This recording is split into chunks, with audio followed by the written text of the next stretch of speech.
আপনারা তো ফাতেমা রাদিয়াল্লাহু আনহার মতো দামি নারী, খাদিজা রাদিয়াল্লাহু আনহার মতো দামি নারী।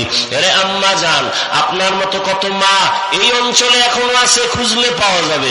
নামাজ ছাড়ে না, বেপরদায় চলে না, মোবাইলে সময় নষ্ট করে না, স্বামীর মাল হেফাজত করে, সন্তানগুলো ভালো বানানোর মেহনত করে। ও আম্মা জানেরা, যারা এখনো পর্দা করেন না, নামাজ পড়েন না, মোবাইলে সময় নষ্ট করেন, স্বামীর মাল হেফাজত করেন না, কয়দিন আর এই দুনিয়ার বাহাদুরি, এখনো সময় আছে, তওবা করে নেন। ও আমার যুবক বাবারা, এত বয়ান, তাবলীগওয়ালাদের বয়ান, পীর মাশায়েখের বয়ান, জুমার দিন খতিবের বয়ান, এরপরেও কেন আপনাদের আমল সুন্দর হয় না? বুঝি না, কি আমরা ভুলে আছি নাকি আপনারা ভুলে আছেন তাও বুঝতেছি না। না হয় এত পাও ধৈর্য ধৈর্য বুঝানোর পরও কেন আপনি নামাজ পড়বেন না? হ্যাঁ, যদি যুবক বাবারা বলো হাফিজ ভাই আমরা ভালো আছি, আপনারা বেলাইনে, তাহলে বলো আমি তোমাদের লাইনে চলে আসি, দলিল দেখাও। আর যদি বলো না হাফিজ ভাই যতই চালাকি করি না কেন, আপনারা উলামায়ে কেরামরাই সঠিক পথে আছেন, আমরা শয়তানের ধোকায় পড়ে নামাজ রোজা বাদ দিয়ে আমরা ভুলের পথে আছি, যদি বলতে পারো, আরে যদি বলো তাহলে আমি তোমাকে বলবো বাবা কি বললে তুমি দিনের পথে আসবা।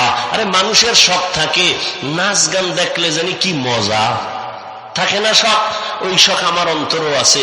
গুনাহের আকর্ষণ সবার মধ্যে আছে, কিন্তু আমি তো একবারও দেখলাম না, পর্দা ফালায় দিছি, আরো দোয়া চাই আল্লাহ যেন ওই থেকে ফিরায়। আর তোমার তো শখ মিটাইছো, কতবার নাচ গান দেখলা, কত রাত মোবাইল চালাইলা, কতবার পার্কে পার্কে ঘুরলা, মনে চাইছে নামাজ পড়বা না পড়ো নাই, মনে চাইছে দাড়ি কাটবা, কেটে ফেলেছো।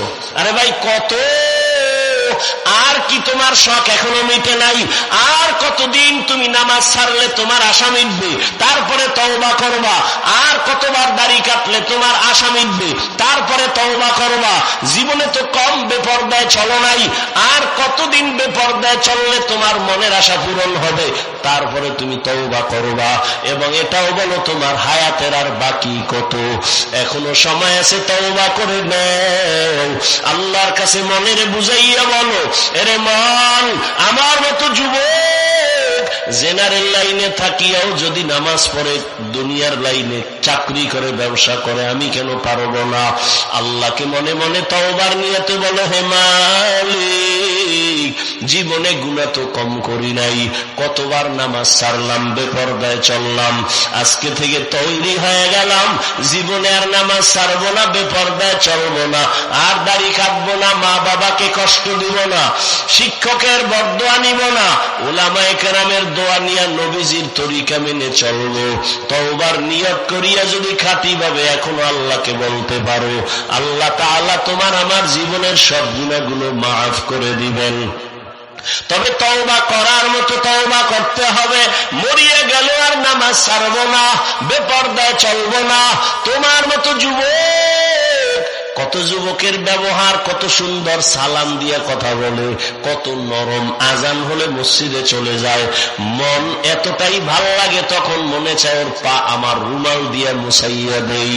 আর কিছু যুবকের হালাত বড় খারাপ, আজান হলে ও মোবাইল চালায় আরো জোরে, আজানের জবাব নাই, নামাজের টাইমে গান বাজায়, বাধা দিলে উল্টা হুজুরদের গালাগালি করে, আছে না নাই? ও আল্লাহর বান্দারা, বয়ান তো তুমিও জানো, কি বয়ান আমি করব? এরে আমার যুবক, এখনো তওবা করে নাও, জীবনটারে এখনো সময় আছে, সাজাও। ভালো একজন আদর্শ যুবক হইয়া জমিনে যদি দাঁড়াইতে পারো, তোমার বংশের সুনাম হবে, এলাকার সুনাম হবে, ওস্তাদ তোমার শিক্ষকেরাও গর্ব করে দোয়া করবে, মা বাবার দোয়াও তুমি পাইতে থাকবা। তওবার নিয়ত যদি করতে পারো রে বাবা, এমন আল্লাহর বান্দা, জানি না কার কপালটা কেমন।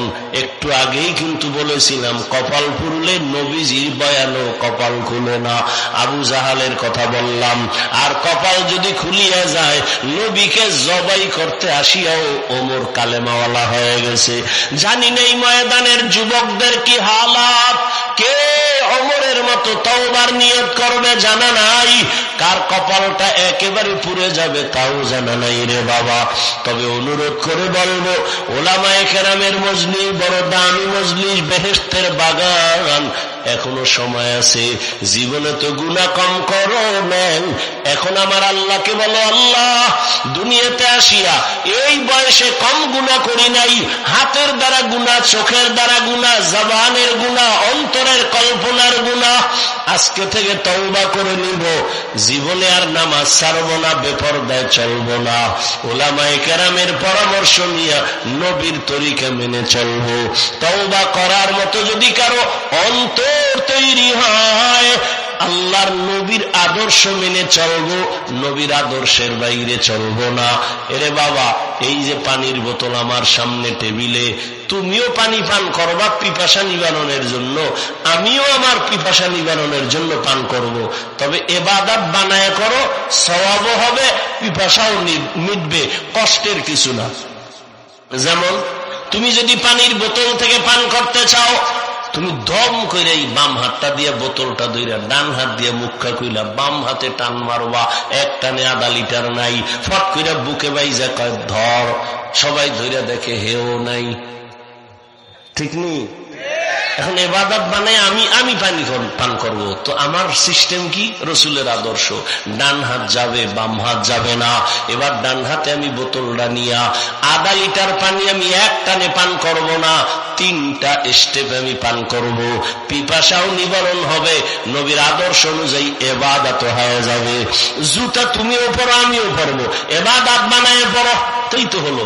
ডান জুতায় ডান পা আগে ঢুকাইবা সুন্নত, এরপরে বাম পা বাম জুতায় ঢুকাও সুন্নত, দোনো পায়ে জুতা ঢুকছে, এবার কদম দিবা ডান পা দিয়া সুন্নত। কষ্টের জিনিস? সহজ। বাথরুমে যাও না, আমিও বাথরুমে যাব, নবীর তরিকা মতো যাও, ইবাদত হবে। বাম পা দিয়া বাথরুমে যাও, খালি মাথায় যাইও না, খালি পায়ে বাথরুমে যাইও না, কারণ বাথরুম হলো জিন শয়তানের আড্ডাখানা, ওখানে গিয়ে অনেকে চিতয়ে হইরা মাথা ফেটে যায়। না, নবীর আদর্শ মতো যাও, কোনোদিন কোনো অ্যাক্সিডেন্ট হবে না, দুর্ঘটনা হবে না। বাম পা দিয়া ঢুকো, ঢুকার আগে দোয়া পড়িয়া ঢুকো, কিছু যদি না পারো বিসমিল্লাহ বলে ঢুকো। এবার তুমি জুতা পায়ে রাখো, মাথা খালি রাখবা না, টুপি বা কোনো একটা কাপড় নিয়ে যাও। এরপরে বাথরুমে গিয়া বসবা, বাম পায়ের উপরে ভর করে বসবা সুন্নত, এবং হাঁটুর উপরে কাপড় উঠাইবা না, এটাও সুন্নত। এবার তুমি ডান পা দিয়া বের হইয়া আল্লাহর শুকর আদায় করো, আলহামদুলিল্লাহ। বাথরুমও হলো, নবীর আদর্শ মতো ইবাদতেও গণ্য হলো।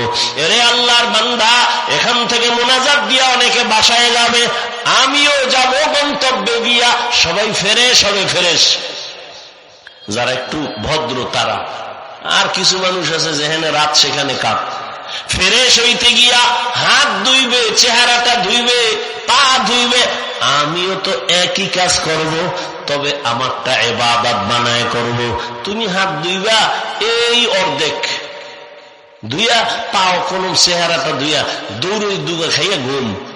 আমিও চেহারা হাত পা ধুইব, তবে আমি ইবাদত বানায় দেব। তুমি অর্ধেক করছো, আমি আরেকটু বাড়াইয়া আমার এই কোন পর্যন্ত উপরে ধুইয়া ফেলবো, চেহারাটা পুরা ধুইয়া পাও ধুইলাম, আমার ওযু হয়ে গেল। না কষ্ট? তুমিও করছো আমিও করছি, মনের চাহিদার দুর্বলতা। তোমার মন চায় না, মনটাকে ঠিক করলেই হয়ে যাবে, এটা কষ্টের কিচ্ছু না। রাস্তা দিয়ে হাঁটতেছ, রসুলের তরিকা, ডান পার্শ্ব দিয়ে হাঁটো সুন্নত, নজর নিচে রাখো সুন্নত। যা খাও তুমি ডান হাতে, বাম হাতে নয়। খানা খাইতে বসছো, দস্তরখান, বিসমিল্লাহ বলে খানা নাও। এরপরে তুমি ডান দিক থেকে খানার লোকমা শুরু করো। খানার আগে দোনো হাতের কবজা পর্যন্ত ধুইয়া নাও, খানার পরে আবার দোনো হাতের কবজি পর্যন্ত ধুয়ে নাও। ইবাদত বানায় চলো, সব আসান হয়ে যাবে। দোকানদারি করো, নবীর আদর্শ মতো চলো, নবীর আদর্শে তুমি ব্যবসা করো, নবীর আদর্শে তুমি চাকরি করো, দেখবা তোমার সব কাজ ইবাদত হয়ে যাবে, জান্নাতে ঢোকা তোমার জন্য সহজ হবে। অতএব আমি অনুরোধ করে বলবো, ও পর্দার আড়ালের আম্মা জানেরা, বোনেরা, ও বাবাজিরা, আপনার মতো কত বুড়ারা মসজিদে গিয়া নামাজ পড়ে, আপনি কেন পারবেন না? এখন থেকে মনে মনে আল্লাহকে বলেন, হে আল্লাহ, আর কোনদিন গুনার কাছে যাব না, নামাজ ছাড়ব না, মা বাবার দোয়া নিয়া, ওলামায়ে কেরামের পরামর্শ নিয়া, শিক্ষকদের দোয়া নিয়া, নবী